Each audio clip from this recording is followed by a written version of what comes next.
Gukesh opens with 1 e4. The thing about Gukesh is that he can actually play 1 d4 as well and 1 e4 as well. He's good with both these moves.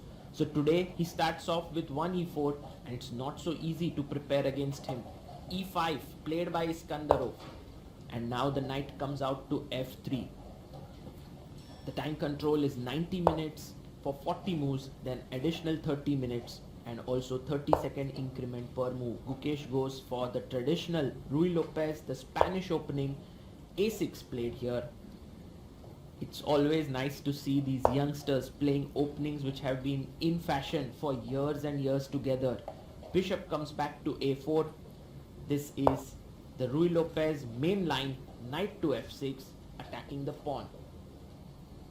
The main move now is castles and Gukesh goes for it.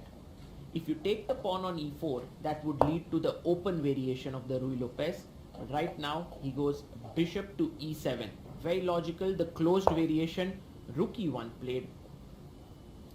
And now black goes b5, asking the bishop to move away from the pressure of the knight on c6, and the bishop comes back to b3.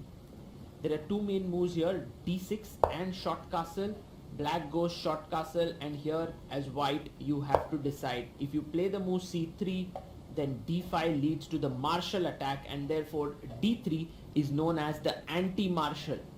Now d6, very solid play. With the pawn on e5 defended, your threat is knight a5 to win this important bishop.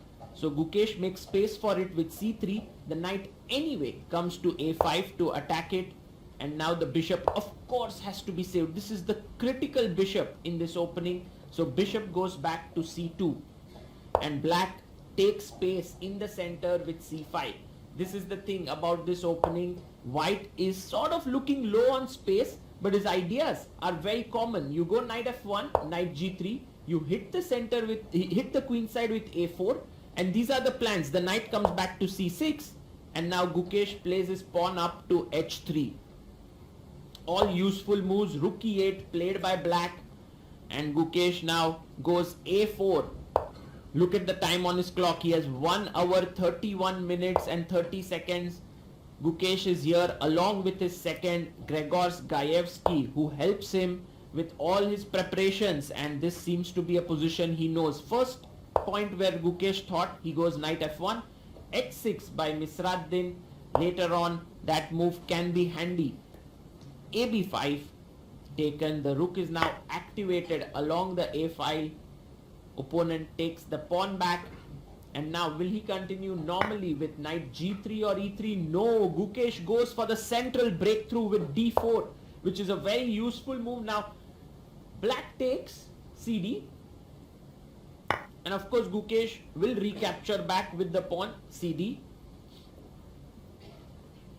Now how do you continue? Because if white gets this move d5, should be doing pretty well. So he takes on d4, again the best move in the position. And now Gukesh has actually fallen behind on the clock as compared to his opponent, which means the last couple of moves he's thought a lot. He takes with the knight on d4, and Misraddin takes the knight as well. Knight takes d4, and of course Gukesh takes it back with his queen. Queen takes d4. Let's take stock of the position. Black has a weakness on d6, but in return he has free-flowing development. Here, there you can see the bishop comes out, and if he can get a successful d5, it would be, his position would do well here. Gukesh now plays bishop f4 and puts pressure on the d pawn. You can't play d5, your rook is hanging on d8. So very logical move is rook to c8, attacking the bishop. Whoa, nice move by Gukesh there. The bishop and queen form a battery towards h7, and this can become very important. This was a good move. An idea here is knight d7 to put the knight on c5 or e5, but he goes bishop c4, attacking the queen. The queen has to move, goes back to d1. And I think Gukesh liked that he provoked the bishop to come to c4 and then went back to d1. d5 played, but e5 comes on the board. Now Gukesh's position looking very good. knight e4, and I think the best move now is to go knight e3. But Gukesh, look at the amount of time he's thought here. He's taken close to 30 minutes to decide what to do, and then plays his queen to g4. But you know what? This allows bishop takes f1 here. That is the problem, that this move is possible, but knight e3 would have been a better choice there to attack. He takes the knight, bishop takes f1, and now if you take rook takes f1, then black is doing completely fine in that position. So first bishop, Gukesh chops off the knight on e4 with his bishop. D takes e4, important move. If you didn't take it and if you would have saved your bishop, then already bishop takes h6 was very strong. So d e4, and now Gukesh plays an intermediate move, threatening a mate in one. There's no time to save this bishop.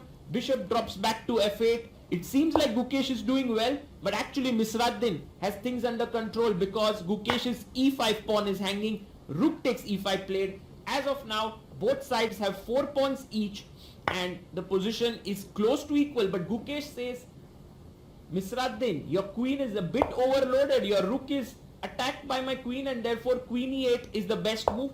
Bishop now drops back to f4 and rook e6. Nice play. For the time being, the Azeri player is giving Gukesh a great fight. Gukesh goes rook d5, attacking the pawn on b5. Rook to c5 played. Again, a nice move there. And now rook d2, but this allows a simplifying move. e3 is possible. f e3, rook e3, bishop e3, queen e3, rook f2, rook c2 followed by bishop coming here would have led to a draw. So actually, if Misraddin can find this move e3, he can actually get a draw against Gukesh with the black pieces, and in this World Cup format, that would be something very important. He's taking his time, but no, he plays queen c6. This is not the best move here, because e3 would have been the best. But now Gukesh actually is happy. He comes back queen d1. Nice move. The queen moves back, and now the rook can move in. Also the bishop can drop back. Rook goes to e8, trying to cover the last rank. But now bishop e3, you will see how all of a sudden, almost imperceptibly, Gukesh has put his pieces on squares which are much better. Like the rook will come here now. Yes, he gets it.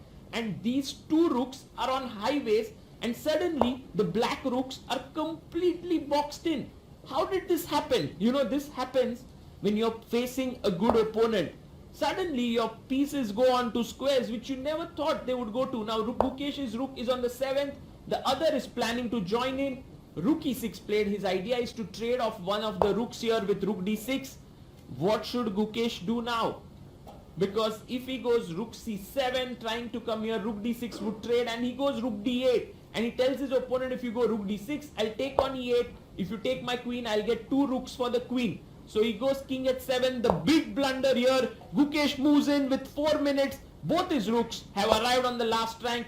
Misraddin, under big pressure, he defends his rook here with the queen.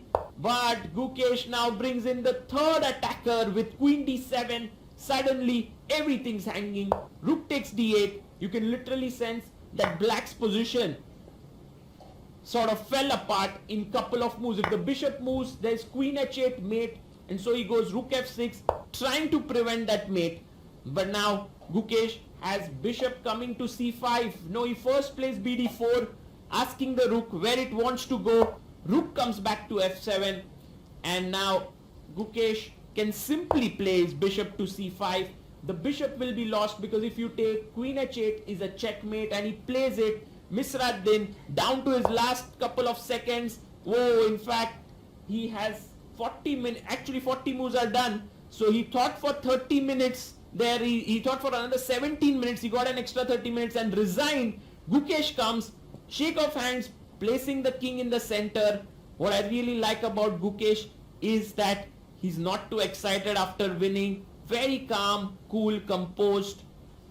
One of his idols is Mahendra Singh Dhoni, and Gukesh really follows him, and I think he's got this very calm look inspired from him.